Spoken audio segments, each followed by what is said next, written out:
अस्सलाम वालेकुम, मैं हूं पारस जहां से। जब डील का लफ्ज बोला या सुना जाता है तो बहुत सी डीलें दिमाग में घूम जाती हैं, चूंकि डील की इकसाम ही इतनी ज्यादा हैं। जैसे कि एक बिजनेस डील होती है जो बड़े कारोबारी अफराद या इदारे आपस में करते हैं, एक पैकेज डील होती है जो मल्टीनेशनल कंपनियां अपने कस्टमर्स को ऑफर करती हैं, ये प्रोमोशनल डील कहलाती है। फिर एक फास्ट फूड की डील्स होती हैं जो खाने पीने की शौकीन हमारी कौम बड़े शौक से एक्सप्लोर करती है।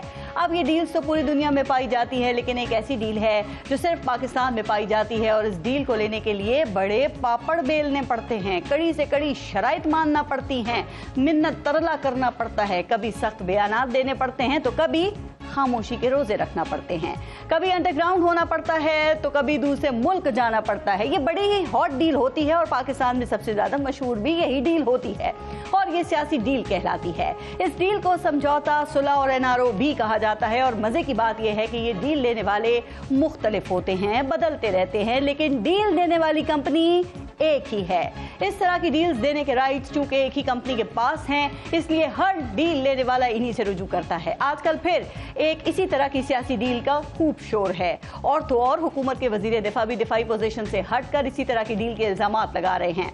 उनका इशारा बानी पाकिस्तान तहरीक इंसाफ की तरफ है, लेकिन यहाँ कुछ सवालात हैं, क्योंकि बानी पाकिस्तान तहरीक इंसाफ को डील मिलने का मतलब सारे सियासी बंदोबस्त का बंद टूटने के मुतरादिफ है। सवाल यह है कि बानी पीटीआई को डील देगा कौन? क्या ये एस्टेब्लिशमेंट देगी और क्या एस्टेब्लिशमेंट डील देकर ये साबित करेगी कि 9 मई में बानी पाकिस्तान तहरीक इंसाफ का कोई हाथ नहीं है और ये कोई सोचा समझा मंसूबा भी नहीं था? और फिर अगर एस्टेब्लिशमेंट डील देगी तो किन शराइत पे देगी?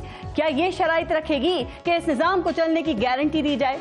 क्या वो ये शर्त रखेगी कि इलेक्शन धांधली का किस्सा खत्म समझा जाए? और जनाब, सवालात सिर्फ डील देने वाले से ही नहीं बल्कि डील लेने वाले से भी तो उठेंगे ना। क्या बानी पाकिस्तान तहरीक इंसाफ के निज़ाम जिसको वो मानते ही नहीं उसको चलने देंगे?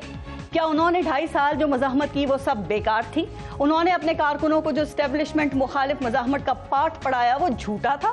क्या वो ऐसी डील लेकर अपनी सियासत दफन कर लेंगे? फिर सवाल ये है कि आखिर इस डील का शोर है क्यों? क्या वाकई बानी पीटीआई डील मांग रहे हैं या फिर ये हुकूमत या इस हुकूमत का खौफ है कि कहीं वाकई कोई डील ना हो जाए?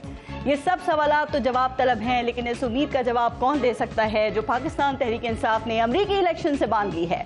वो पीटीआई जो कहती थी कि डोनाल्ड लू ने साजिश करके बानी पीटीआई को इक़्तिदार से निकलवाया है, अब वही पीटीआई दूसरे डोनाल्ड की जीत की दुआएं मांग रही है और कह रही है कि डोनाल्ड ट्रंप आएगा, खान को छुड़ाएगा। तो क्या ये सब इतना ही सादा और आसान है? ये भी प्रोग्राम में डिस्कस करेंगे।